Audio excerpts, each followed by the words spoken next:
Si je disais que YouTube est mort, pas pour les viewers mais pour les créateurs, avec une dernière trace de gens qui pensent encore percer et vivre de ça. Une dernière trace de créateurs indépendants qui pensent que YouTube est une méritocratie, qui pensent qu'il suffit de poster de bonnes vidéos pour être en top tendance. En réalité, si tu perces en 2020, c'est juste que t'as de la chance. Car non seulement il y a eu de nombreuses lois à la con, mais en plus le public devient de plus en plus exigeant. Aujourd'hui, on va voir en 3 points comment YouTube est mort en 2020.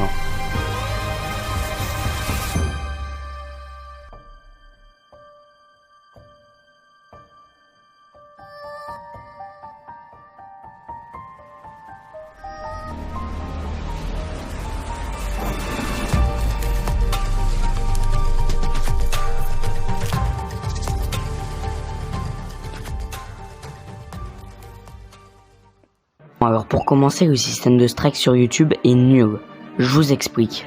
Alors imaginons que je fasse une vidéo sur un YouTuber, au hasard Monsieur Faucon. Alors je upload la vidéo, je dis ce qui va pas et tout. Alors ce YouTuber, con au point de ne pas accepter la critique, décide de bloquer ma vidéo parce que j'utilise de courts extraits de sa vidéo. Alors que j'ai le droit, c'est parfaitement autorisé sur YouTube de reprendre des courts extraits de vidéos d'un autre YouTuber pour faire de la critique. Mais bon, ce YouTuber s'en fout, il veut quand même bloquer ma vidéo.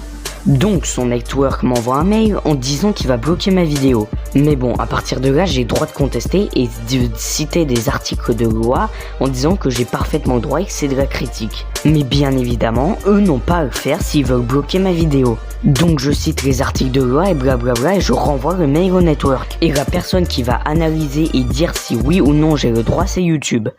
Si seulement. Ben non, c'est Network. Oui, c'est bien Network qui juge si oui ou non j'ai raison. Mais what the fuck? Donc bien évidemment, il refuse et ma vidéo reste bloquée. Arrête pas là, parce que si le Network refuse, on a le droit de faire appel. C'est-à-dire de reciter les articles de loi et renvoyer un mail qui va revenir à YouTube. Comment ça, toujours pas? Ben non, parce que c'est le network qui va encore décider. Et s'il refuse, bah ta vidéo est bloquée et là par contre c'est fini.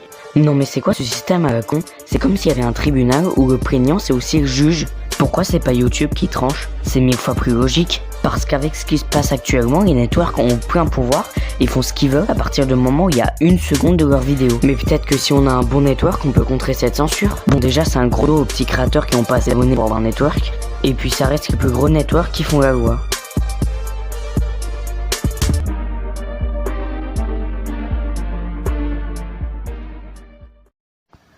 Bon, on sait tous que la monétisation est un sujet délicat sur YouTube, parce que déjà à la base on gagne rien, parce que 50 centimes les 1000 vues, c'est que dalle.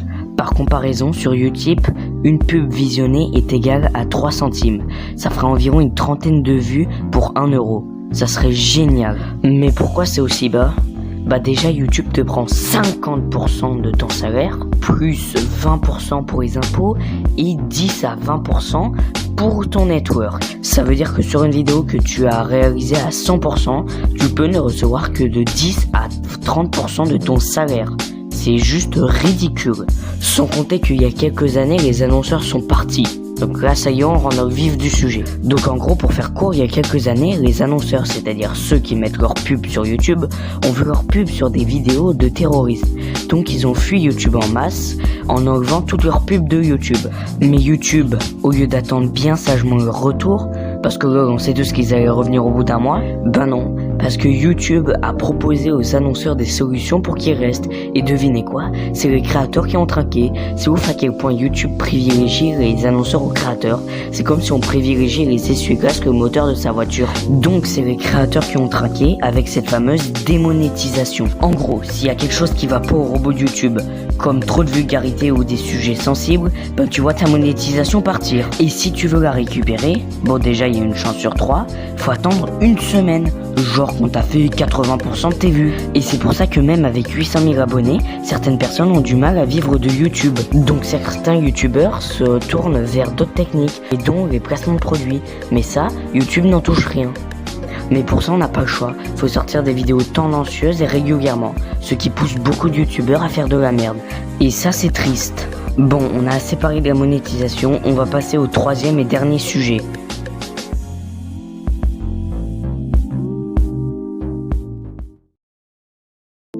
Donc comme vu précédemment, pour faire de l'argent avec YouTube, faut sortir beaucoup de vidéos, et certains en abusent en faisant des vidéos putaclic et inintéressantes, et très régulièrement pour faire le buzz, ce qui fait de l'ombre aux petits youtubeurs très talentueux. Ou alors faut être une entreprise avec des dizaines de personnes différentes qui travaillent sur des dizaines de chaînes différentes pour pouvoir sortir une vidéo par jour. Et là on se rapproche de plus en plus de la télé, où les petits indépendants se font balayer par les entreprises. Et avec toutes ces règles, est-ce qu'on n'aurait pas touché au principe même de YouTube?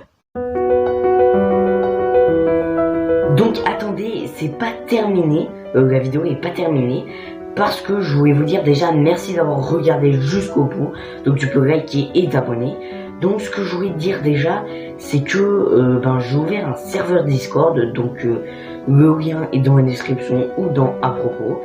Donc bref, alors ce que je voulais te dire, c'est que YouTube actuellement c'est pas si catastrophique que ça, l'état est assez mauvais, mais ça peut aller.